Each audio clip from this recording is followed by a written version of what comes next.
respeito do caráter de Deus. Amém. Amém? Amém. Alguém aqui já ouviu falar? Já. Bastante ou pouco? Pouco. É suficiente para conhecer a Deus ou não? Não. Não?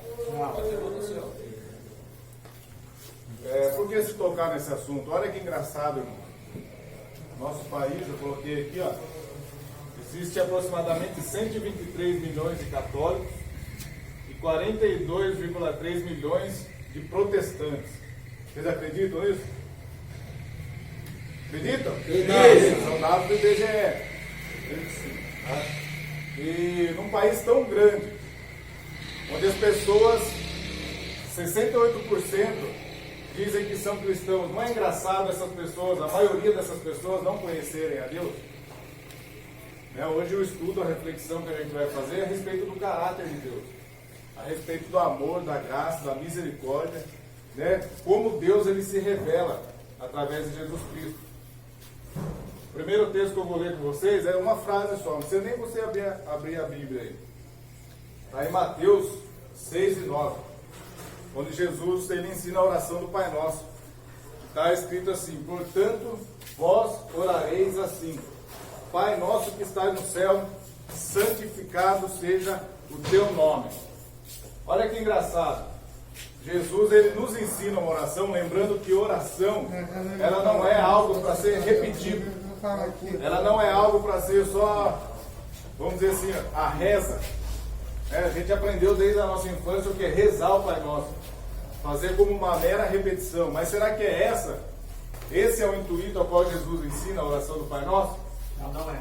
Será que ele queria que nós ficássemos agora o resto da eternidade repetindo uma meras frases? Se essas frases elas não causarem efeito em mim e em você, de nada serve. Ou serve para alguma coisa? Não. Meras frases não mudam a vida de ninguém. Mas vamos dar uma estudada só nessa primeira frase que Jesus fala: santificado seja o teu nome. Deus não é santo? É santo ou não é santo? Sim. Nele não há pecado. O caráter de Deus é um caráter de amor, de graça, de bondade. Nele não há sombra de variação, ou seja, em Deus não há pecado nenhum. Ou seja, ele é santo, ele é separado. Então, por que Jesus agora ele ensina a gente santificar o nome de Deus? Ele coloca agora sobre nós a responsabilidade, o encargo de santificar o nome de Deus. Como que eu faço para mim santificar o nome de Deus? Não blasfemando o nome dele, não blasfemar. Boas obras. Vamos voltar um pouquinho aqui, ó. A gente vai entrar nesse Isaías 14, do 12 ao 15, e Ezequiel 28, do 17 e 18, conta uma parte, é um tipo apontando para Lúcifer. Todo mundo já ouviu falar de Lúcifer? Sim. É um carinha que na eternidade ele era um governador. Deus, ele era um ser criado por Deus, onde Deus deu autoridade para ele. Ele era um governador, um governante. E a Bíblia fala, nesses dois textos, falam que ele era um aferidor de medidas. Ou seja, todo ser celestial tinha que olhar para Lúcifer e falar assim: puxa, eu quero ser igual a esse cara aí. Esse cara anda segundo a vontade de Deus. Esse cara vive segundo a vontade de Deus. Então eu tenho que ser igual a ele. Ou seja, ele era o padrão. O padrão que todo ser deveria ser. Mas o que acontece? Deus, ele deu livre-arbítrio para cada um. Não é só eu e você que temos livre-arbítrio. Mas os seres celestiais, eles também têm. Então, num determinado tempo, Lúcifer, ele começa agora, a Bíblia fala que por se aumentar os seus comércios, pelo aumento do seu comércio, apontando por orgulho de Lúcifer, ele era um cara que ele governava, ele tinha poder sobre principados e potestades, e agora ele se volta contra Deus. Ele agora quer ser maior que Deus. Ele fala que ele vai colocar o trono dele acima do trono de Deus. Ou seja, ele queria um reino para si. Ele não queria viver segundo a vontade de Deus, mas ele queria ser o seu próprio Deus. Ele queria governar. E agora, para constituir o seu reino, o que ele faz? Ele começa agora jogar um chaveco nos outros seres celestiais, colocar o caráter de Deus em xeque. E ele começa agora a formar o seu exército. E como que ele começa a formar? É assim como acontece em qualquer outro meio social. Vamos dar um exemplo, a gente está sobre uma liderança. Se eu não gosto dessa liderança e eu quero me voltar contra ela, o que eu faço? Reúne seguidores. Eu começo agora a inflamar outras pessoas contra essa pessoa. Eu começo agora a influenciar na maldade outras pessoas. Ou seja, aquele caráter de Deus que é imaculado, aquele caráter de Deus que não pode ser manchado, agora Lúcifer começa... Será que Deus é amor mesmo? Se Ele é amor, por que só Ele é Deus aqui? Por que só Ele que é rei? Por que nós temos que ser submissos? Por que o reino é dele? Vamos fazer o nosso próprio reino, onde cada um de nós vai poder ser rei, não vai ter servo, só vai ter rei. E o que acontece? Deus sabia de tudo isso. Deus ele podia acabar com Lúcifer, ele podia fazer um púlpito lá no céu, na eternidade, fazer um lindo discurso, né, e fulminar Lúcifer na frente de todos, acabar com a rebelião de Lúcifer. Mas o que Deus faz? Prestem atenção no caráter e no amor de Deus. Deus ele convida agora Lúcifer a se retirar do seu reino. Nesse reino só pode ter um rei.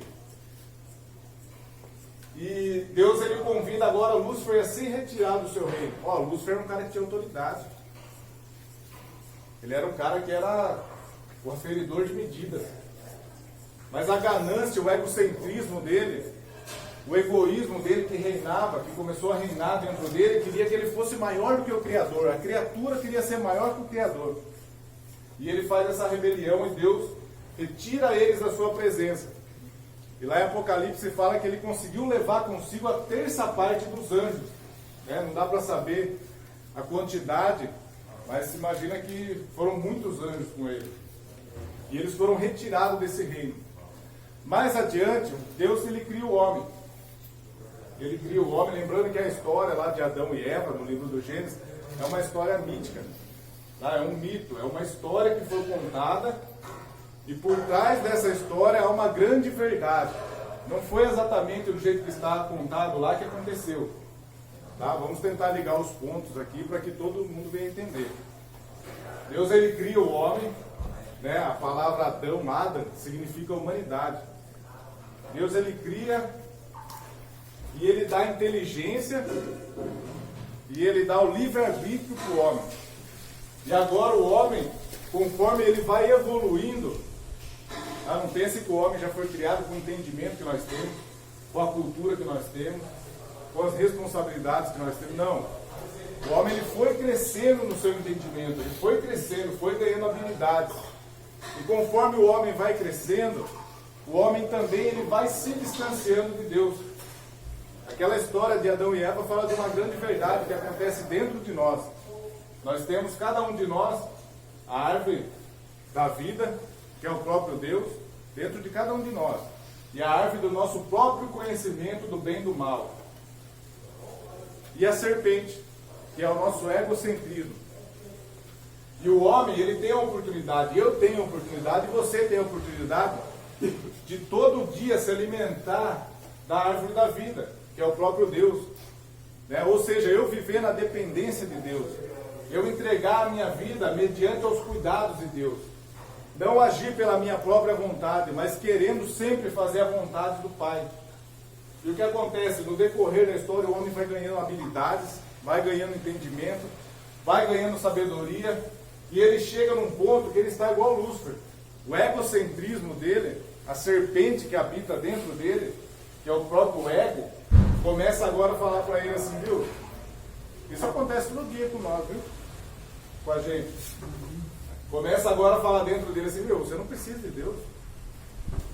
Se você fizer tudo certinho, com as habilidades que você tem, tomar essas decisões, sempre querendo ganhar, sempre querendo, visando o seu eu, visando a sua vontade, você vai se dar bem. Você vai governar. Você não precisa de ninguém, você pode ser o seu próprio Deus. Você pode andar segundo a sua vontade. Você não precisa desse negócio de Deus. Que Deus?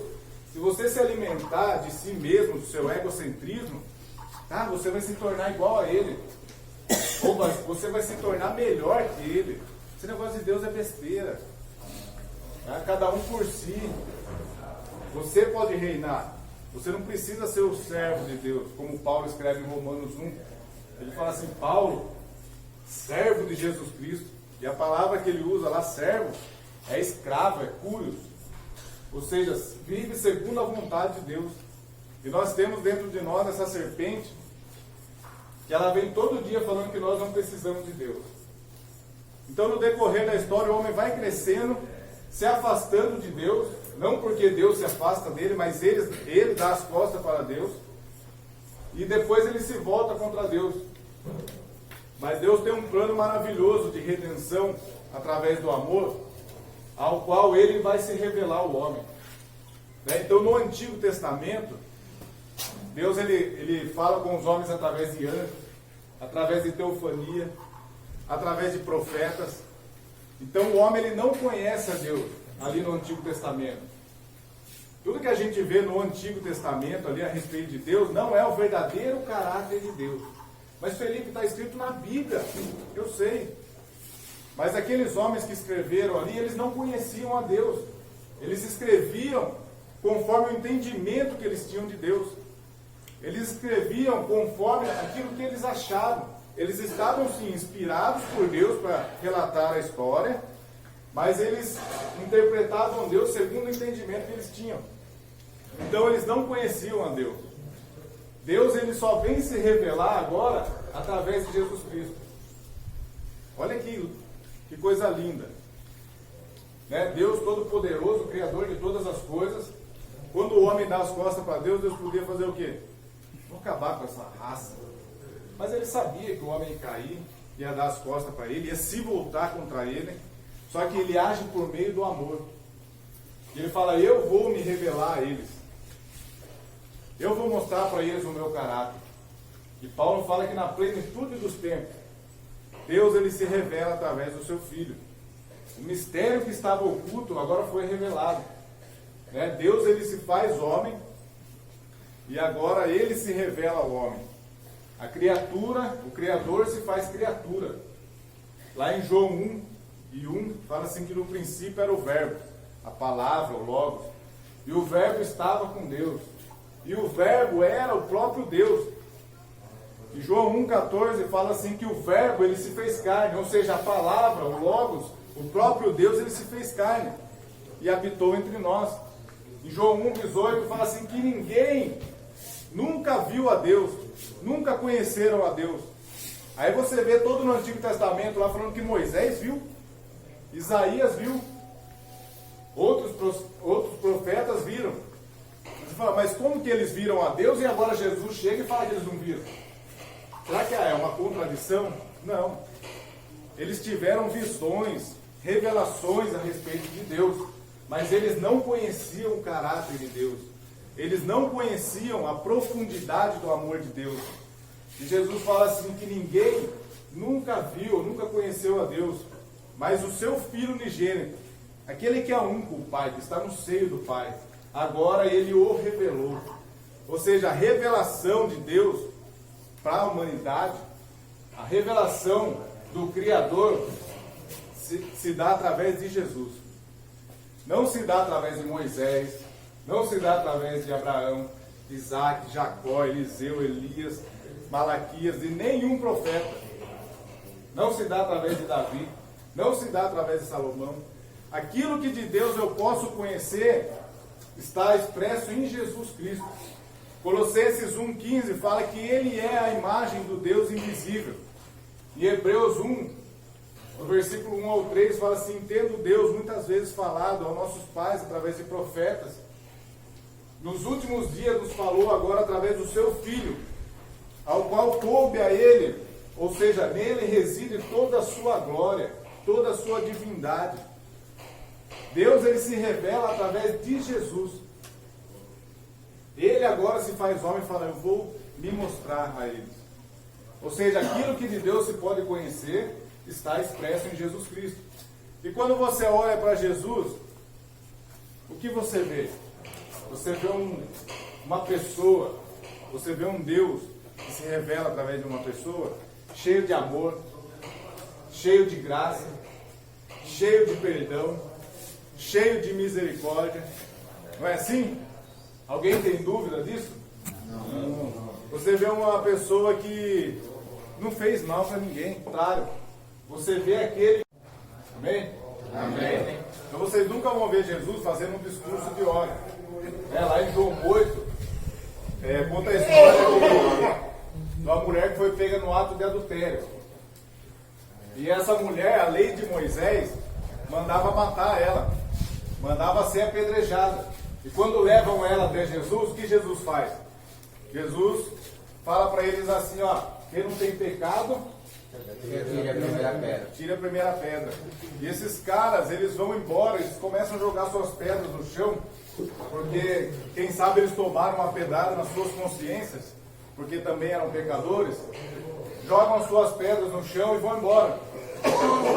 E Jesus fala para aquela mulher assim, ó, nenhum dos teus acusadores te condenou. Eu também não te condeno, vá e não peques mais. Ou seja, Jesus, ele trazia uma palavra de amor, uma palavra de perdão, uma palavra de misericórdia. Tá? Mas o que acontece no decorrer da história? Aquele Deus do Antigo Testamento, que não era a realidade sobre Deus, aquele Deus, as pessoas preferem aquele Deus. Por quê? Porque aquele Deus, como foram homens que escreveram, interpretaram ele, não foi o próprio Deus que se revelou, porque ele só se revela através de Jesus, ele tem mais a ver com a nossa vontade. É um Deus vingativo, um Deus que mata, um Deus assassino. Até parece que é um Deus diferente, o Deus do Antigo Testamento e o Deus do Novo Testamento. Por quê? Porque no Antigo Testamento eles não compreendiam a Deus. Agora Jesus, ele é a imagem do Deus invisível. Ele é a revelação de Deus. Ou seja, Jesus, quando a lei mandava matar, ele perdoava. O Deus da vida, ele não pode ser o Deus da morte. Fala que nele está a vida, que ele é a nossa fonte de vida. Ou seja, como que esse Deus pode querer trazer a morte? Sendo que a Bíblia fala que o maior inimigo de Deus é a morte. Por quê? Porque ela entra pelo pecado. E Jesus fala assim, eu sou o pão da vida, eu sou a água da vida. Aquele que comer de mim nunca mais terá fome, aquele que beber de mim nunca mais terá sede. Jesus é a revelação de Deus. E Deus, ele é todo amor. E Tiago fala que uma fonte boa não pode dar água ruim. Ou ela dá água boa ou ruim. O próprio Jesus, ele fala que uma árvore, ou ela dá bons frutos, ou ela dá maus frutos. Agora, como que Deus, ele pode ser desse jeito? Ele pode fazer o bem e fazer o mal. Ele pode dar vida e pode matar.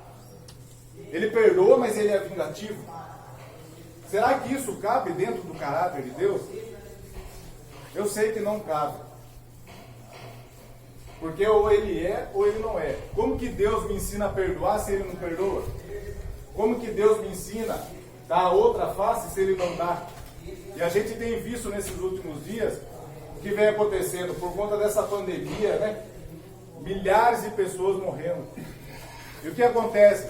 As pessoas agora começam a falar que esse é Deus, que essa doença é Deus aplicando o seu juízo. Que é Deus que está matando, que Deus está pesando a mão. Os próprios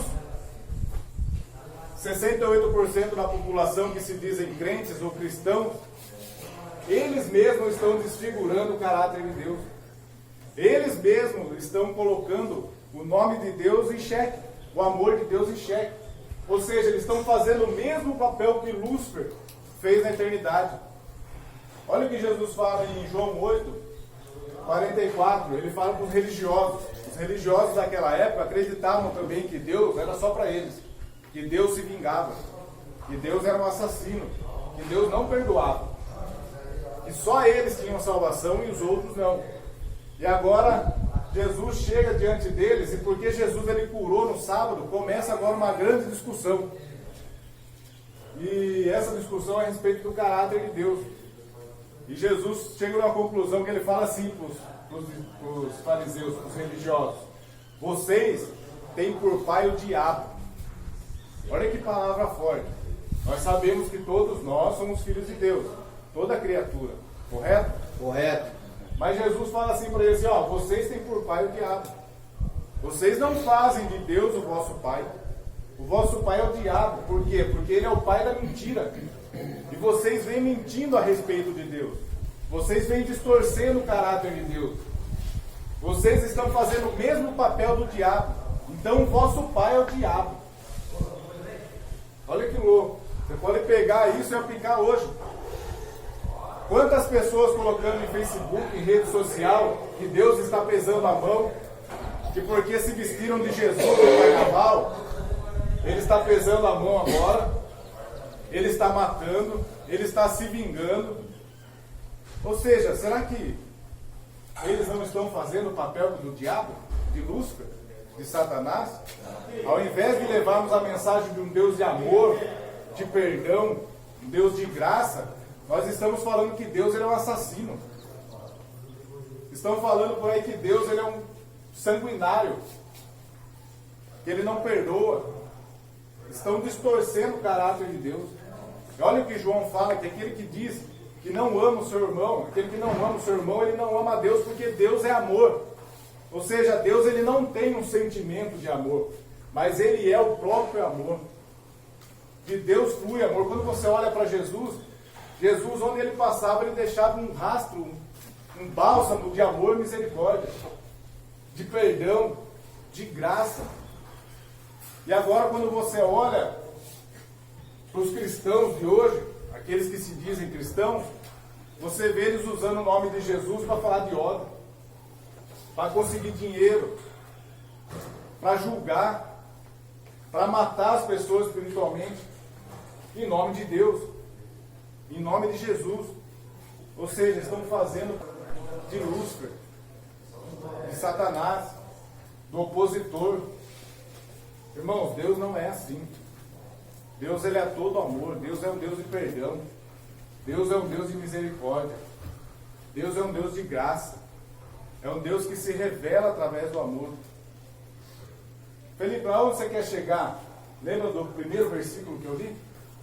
Santificado seja o vosso nome. Qual que é o meu papel como cristão? Qual que é o seu papel como cristão? Santificar o nome de Deus. Não que ele não seja santo, mas que cabe a mim agora viver segundo a vontade dele e mostrar ao mundo o verdadeiro caráter de Deus. Jesus ele fala lá em João 13, um novo mandamento eu vos dou, que vos ameis uns aos outros, assim como eu vos amei. Quando vos amarem uns aos outros, assim como eu vos amei, reconhecerão que são meus discípulos. Ou seja, quando eu amo meu irmão incondicionalmente, aí sim eu sou reconhecido como um discípulo de Jesus. Aí sim eu estou santificando o nome de Deus. Como eu santifico o nome de Deus? Dando comida àquele que tem fome, dando roupa àquele que está nu, dando água àquele que tem sede, acolhendo, servindo, abraçando, ajudando a cada momento. É assim que eu santifico o nome de Deus. Eu não santifico o nome de Deus colocando posts em redes sociais falando que Ele está se vingando. Irmãos, só uma reflexão, é facinho disso daí cair por terra. Quem aqui é pai? Eu. A maioria aqui é pai. Então vamos dar um exemplo. Você tem um filho que é desobediente. Nada do que você ensina para ele, parece que tudo que você ensina ele faz o contrário. Aí agora você tem o poder de castigar seu filho. Aí você fala assim, sabe o que eu vou fazer? Eu vou botar uma doença no meu filho, ele vai ficar um dia resfriado, e depois ele vai ter uma broncopneumonia, ele vai ficar 15 dias na UTI, daí ele vai morrer. E daí depois que ele morrer, eu vou jogar ele num caldeirão de fogo para ele queimar eternamente. Alguém aqui que é pai teria coragem de fazer isso com seu filho? Não. Então será que nós somos melhores do que Deus? Não. Será que eu sou mais bonzinho do que Deus? Porque eu não teria coragem de fazer isso. É fácil? Não é fácil da gente refletir sobre isso? Pô, será que Deus ele é assim? Será que eu sou melhor que Deus? Será que eu amo mais do que Deus? Jamais. Irmãos, Deus é amor. Vamos santificar o nome de Deus. Nós temos esse papel, nós como cristãos, temos esse papel. Eu não estou falando que você tem que gostar de todo mundo. Tem pessoas que o gênero não bate. Tá? Só que o que é amar? Eu não gosto do Luquinhas, eu tenho que ficar fingindo com ele que eu gosto dele, só risadinha. É isso que é amar? Não. Amar é mesmo o meu gênero não bater com o dele, eu renunciar ao meu ego, o meu egocentrismo, a minha vontade, para mim viver em comunhão com ele. É mesmo ele fazendo coisas que eu não gosto, é um exemplo, tá, Lucas? Ele fazendo coisas que eu não gosto, eu engoli o meu egocentrismo para mim viver em comunhão com ele. Ao invés de ter um inimigo, eu tenho um amigo. Isso é amar. É amar sem esperar nada em troca. Assim é o amor de Deus. O amor ágape, que não pede nada em troca. O amor incondicional. E quando nós amamos assim, estamos santificando o nome de Deus. Quando nós amamos desta maneira, estamos fazendo o papel de verdadeiros cristãos. Tá, irmãos? Então, se você vê aí na TV, vamos se humilhar para Deus tirar isso do nosso país, vamos fazer isso ou aquilo para nós mover o coração de Deus. Pô, Deus é amor, cara. Faz parte dele, ele é o amor. Nada que eu faça vai mover o coração de Deus, porque ele já é amor, ele já é bondade, ele já é misericórdia, tá? Então, Deus ele não tem nele esse sentimento de ódio. Deus ele não tem nele esse sentimento de vingança. Tudo isso que nós vemos a respeito do caráter de Deus, esses enganos que está sendo colocado nas mídias, isso daí é papel de Lúcifer.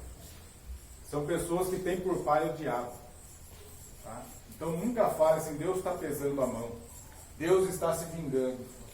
Deus está matando. Deus está derramando sangue. Para acalmar a ira de Deus, para aplacar a ira de Deus. Em Deus não cabe esse sentimento. Amém, irmão? Amém. Ficou claro? Ficou. Deus abençoe então os irmãos. Amém. Amém.